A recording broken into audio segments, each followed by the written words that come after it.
Pathanamthitta ഗവിയിൽ KSRTC budget tourism യാത്രയ്ക്കിടെ കേടായ ബസ്സിന് പകരം പുതിയ ബസ് എത്തിച്ചതായി അധികൃതർ. ഇന്ന് രാവിലെ 11 മണിയോടെയാണ് 38 അംഗ സംഘം മൂഴിയാർ ഡാമിന് സമീപം കുടുങ്ങിയത്. ഈ 65 കിലോമീറ്ററും ഓടിപ്പോയപ്പം നമ്മുടെ ഇവിടുത്തെ ഡ്രൈവറാണ് അവിടെ കൊടുക്കുന്നിടം വരെ ഈ വണ്ടിക്ക് യാതൊരു കംപ്ലൈൻറ്റും ഇല്ലായിരുന്നു. അവിടെ വന്ന BTCക്ക് വന്ന ഡ്രൈവർ ഓടിച്ചപ്പോഴാണ് ഈ കംപ്ലൈൻറ്റ് ഉണ്ടായത്. അപ്പോൾ ആ ഡ്രൈവറെ കൊണ്ട് തന്നെ നമ്മൾ ഇവിടുന്ന് കൊണ്ടുപോയ ഡ്രൈവറെ കൊണ്ട് തന്നെ ആ വണ്ടി തിരിച്ച് നമ്മളിവിടെ എത്തിക്കും. അത് പുറപ്പെടും, അവിടുന്ന് പുറപ്പെടാനുള്ള നിർദ്ദേശം കൊടുത്തിട്ടുണ്ട്. സുജു ചേരുന്നു. സുജു, 11 മണിയോട് കൂടിയാണ് ഈ ബസ് കേടായതെന്ന് പറയുന്നു.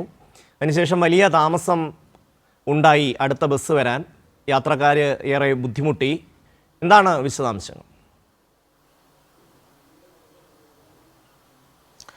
ഷമി, ഇപ്പം പ്രശ്നങ്ങൾ പരിഹരിച്ചിരിക്കുകയാണ്. അല്പസമയത്തുള്ളിൽ തന്നെ പത്തനംതിട്ടയിലേക്ക് യാത്രക്കാർ തിരികെ എത്തും. ഇവർക്ക് ബുദ്ധിമുട്ടുകളുണ്ടായെന്നുള്ള കാര്യം വസ്തുതയാണ്. ചടയമംഗലത്തു നിന്ന് എത്തിയ സംഘത്തിന് ഗവിയിൽ അവർക്ക് ആ ഉല്ലാസയാത്ര പൂർത്തിയാക്കാൻ പറ്റിയില്ലെന്നുള്ള വിഷമകരമായ സംഭവം തന്നെയാണ്. എന്നാൽ ഈ 11 മണിക്ക് ഇത് ബസ് കേടാകുകയും തുടർന്ന് പത്തനംതിട്ടയിൽ നിന്ന് KSRTC ഡിപ്പോയിൽ നിന്ന് ബസ് പകരം അയക്കുകയും ചെയ്തിരുന്നു.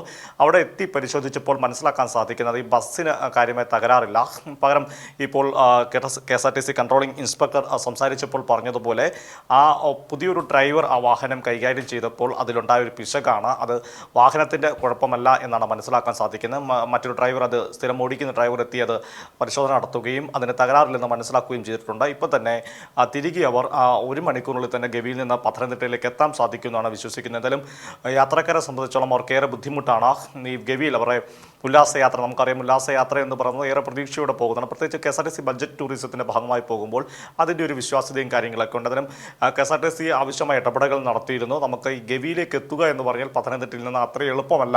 ഈ ഗവി റൂട്ടിലേക്ക് പകരം ഒരു വാഹനം എത്തിക്കുന്നതിന് അതിന് സ്വാഭാവികമായ സമയമെടുക്കും. അതിൻ്റെ സമയതാമസമാണ് ഉണ്ടായിരിക്കുന്നതാണ് KSRTC അധികൃതർ വ്യക്തമാക്കുന്നത്. ഷമി, ഗവിയിൽ കുടുങ്ങിപ്പോയ യാത്രക്കാരെ തിരികെ എത്തിക്കാൻ പുതിയ ബസ് അവിടെ എത്തിച്ചു KSRTC. സുജു ആണ് വിശദാംശങ്ങൾ നൽകിയത്.